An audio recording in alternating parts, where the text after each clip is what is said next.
ଆପଣ କ'ଣ ଅଭିଯୋଗ ନେଇକି ଆସୁଛନ୍ତି? ମୁଁ ଏଠି କିଛି ଅଭିଯୋଗ ନେଇକି ଆସିନି। ଆପଣମାନେ ଆସିଛନ୍ତି ମୋତେ ପଚାରିବା ପାଇଁ। ମେ ବି କ'ଣ ଗୋଟେ ଭିଡ଼ିଓ ଭାଇରାଲ ହେଉଛି ଯେଉଁଟାକି ଗୁଲୁଆ ଅଭିଯୋଗ ଆଣୁଛନ୍ତି ଯେ ମୋତେ ମୋ ନାଁ ତ କହିନାହାନ୍ତି ନା। ଆପଣଙ୍କ ନାଁ କହିନାହାନ୍ତି, ଆପଣ କିନ୍ତୁ ପ୍ରତିକ୍ରିୟା କ'ଣ ରଖିବେ? ଦେଖନ୍ତୁ, ମୁଁ ମାନେ ବହୁତ ସାରା ଜାଗାରେ କହିସାରିଲାଣି, ଅଡ଼ିଏନ୍ସ ମୂର୍ଖ ନୁହନ୍ତି। ପ୍ରତ୍ୟେକଟି ଜିନିଷ ମାନେ କହୁଛ ଯଦି ତାର ପ୍ରତ୍ୟେକଟି ଭାବରେ ପ୍ରମାଣ ତ ଦରକାର। ତମର ଦୁଇଟି ଫୋନ୍ ଅଛି, ଗୋଟେ ଆଇଫୋନ୍ ଅଛି, ଗୋଟେ ନର୍ମାଲ୍ ଫୋନ୍ ଅଛି, ତାଙ୍କର ସ୍ମାର୍ଟଫୋନ୍ ଯେଉଁଟା ସେଥିରେ ଅଟୋ କଲ୍ ରେକର୍ଡ଼ ହୁଏ, ଯେଉଁଥିରେ ସେ ସବୁ କଥାକୁ ମୋର ରେକର୍ଡ଼ ରଖନ୍ତି। ମୋର ଆଇଫୋନ୍ରୁ ତାଙ୍କ ନମ୍ବରକୁ ମୁଁ ବ୍ଲକ୍ ରଖିଛି, ମୁଁ ମୋ ସ୍ମାର୍ଟଫୋନ୍ରେ ତାଙ୍କୁ ଅନବ୍ଲକ୍ ରଖିଛି। ତମ ପାଖେ ଫୋନ୍ ଅଛି, ମେସେଜ୍ ଅଛି, କେଉଁଥିରୁ ତ ଧମକ ଆସୁଥିବ। ଯଦି ଧମକ ଆସୁଛି ତାର ପ୍ରୁଫ୍ ଦିଅନ୍ତୁ। ଆଣ୍ଡ ଯେଉଁ କହୁଛନ୍ତି ମୁଁ ଡିସିପି ଅଫିସ୍, ଏସ୍ପି ଅଫିସ୍ ଯାଇପାରିବିନି, ଆଜ୍ଞା ସେମାନଙ୍କ ପାଖକୁ ଗଲେ ସେମାନେ ଏତେ ମୂର୍ଖ ନୁହନ୍ତି। ଏଇଟା 2026। ତ ନର୍ମାଲି ଯଦି ଜଣେ ମିଛ କହୁଛି ସେ ମିଛକୁ ଇଜିଲି ଧରି ହେଇପାରିବ। ଯଦି ଆପଣ କହୁଛନ୍ତି ତାର ପ୍ରମାଣ ଦିଅନ୍ତୁ। ଯଦି ପ୍ରମାଣ ନାହିଁ ମିଛ କାହିଁ କହୁଛନ୍ତି? ଏଠି ସମସ୍ତେ ମୂର୍ଖ ନାହାନ୍ତି। ମୋ ପାଖେ ପ୍ରମାଣ ଅଛି, ମୁଁ ଦେଇପାରିବି। ମୋ ପାଖେ କ'ଣ କ'ଣ ପ୍ରମାଣ ଅଛି?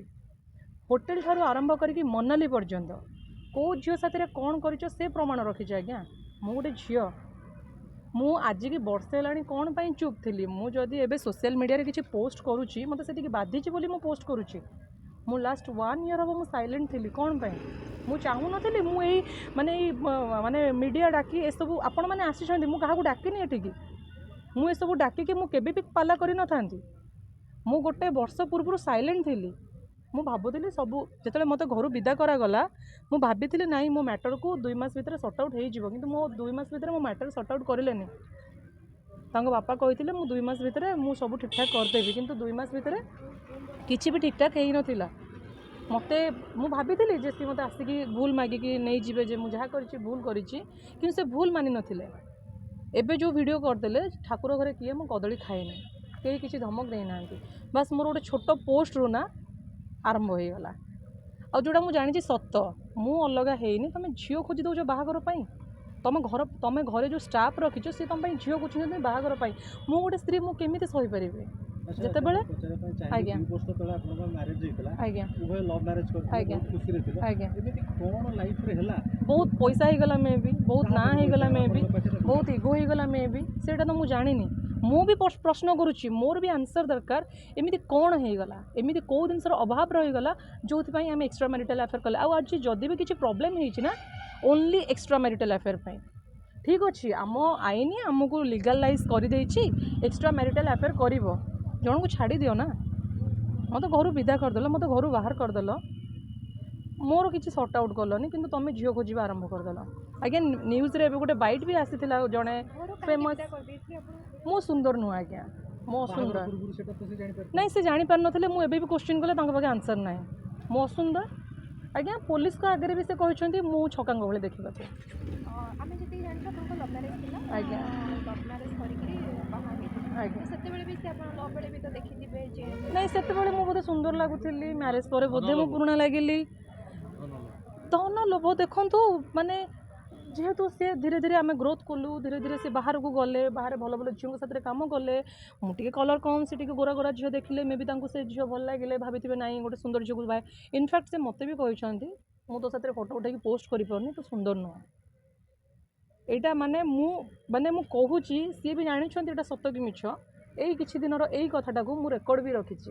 ମୁଁ ତାଙ୍କୁ କହିଲି ମୁଁ ଅସୁନ୍ଦର ବୋଲି ତୁମେ ମୋତେ ଫଟୋ ଉଠାଉନଥିଲ ନା, ବର୍ଷା ତୋ ହାତରେ ମୁଁ ବହୁତ କିଛି ଭୁଲ କରିଦେଇଛି, ମୋତେ ମାଫ୍ କରିଦେ। ତାପରେ ବି ମୁଁ ଭାବିଥିଲି ସେ ବଦଳିଯିବେ, କିନ୍ତୁ ସେ ବଦଳିଲେନି। ମୁଁ ଏବେ ରିସେଣ୍ଟଲି ପୁଣି ଗୋଟେ ଶୁଣିଲି। ମୁଁ କେତେ ଦିନ ଚୁପ୍ ହେଇକି ରହିଥାନ୍ତି? ଯେତେବେଳେ ମୁଁ ପୋଷ୍ଟ କରିବା ଆରମ୍ଭ କଲି, ତାପରେ ସତ ଏବେ ଧୀରେ ଧୀରେ ଧୀରେ ଧୀରେ ବାହାରି ଆସିବ। କିନ୍ତୁ ମୁଁ ଗୋଟେ ପୋଷ୍ଟ କଲି ଯେ ମହାନାୟକ ଯିଏ କଳାକାର, ତାଙ୍କର ଯିଏ ସାମ୍ନାକୁ ଆସିବ, ଆଉ ତାଙ୍କ ପାଖରେ ଯିଏ କାମ କରୁଛନ୍ତି, ଯାହାକୁ ମୁଁ କାମ ଦେଇକି ରଖିଥିଲି, ତାର ମୁଁ ପର୍ଦ୍ଦାଫାଶ କରିବି ପ୍ରମାଣ ସହିତ। କାହିଁକିନା ସିଏ ବାହାଘର ନାଇଁ, ମୁଁ ନାଁ ଏବେ କହିବିନି। ମୁଁ ଯାହା ବି କହିବି କୋର୍ଟରେ କହିବି, ମୁଁ ପ୍ରମାଣ ସହିତ କହିବି, ପ୍ରୁଫ୍ ସହିତ କହିବି। ଆଚ୍ଛା, ତାମାନେ ଆପଣ ସିଏ ମାନୁଛନ୍ତି ଯେ ସେ କୋଟି ଟଙ୍କା ନେଇଥିଲେ ବୋଲି? ଦେଖନ୍ତୁ, ଯେତେବେଳେ ମ୍ୟାରେଜ୍ ହେଇଥିଲା ତା ଆଗରୁ ମୋ ବାପା ଜାଗା କିଣିକି ଦେଇଥିଲେ, ଘର ବନେଇକି ଦେଇଥିଲେ। ହଁ ଦେଇଥିଲେ, ହଁ ବାପା ସବୁ ଦେଇଥିଲେ, କିନ୍ତୁ ହଁ ବାବାଙ୍କ ପାଖେ ପ୍ରୁଫ୍ ଅଛି ସେ ଦେଇଥିଲେ ବୋଲି। ଇନଫ୍ୟାକ୍ଟ ଆସୁଛି ତ ବାପା ଦେଇଥିଲେ। ତ ଯେତେବେଳେ ଗୋଟେ ଝିଅକୁ ତୁମେ ବାଡ଼େଇକି ବିଦା କରିଦେବ, ଆପଣମାନେ ନିଜେ କୁହନ୍ତୁ କେଉଁ ବାପା ସହିବ?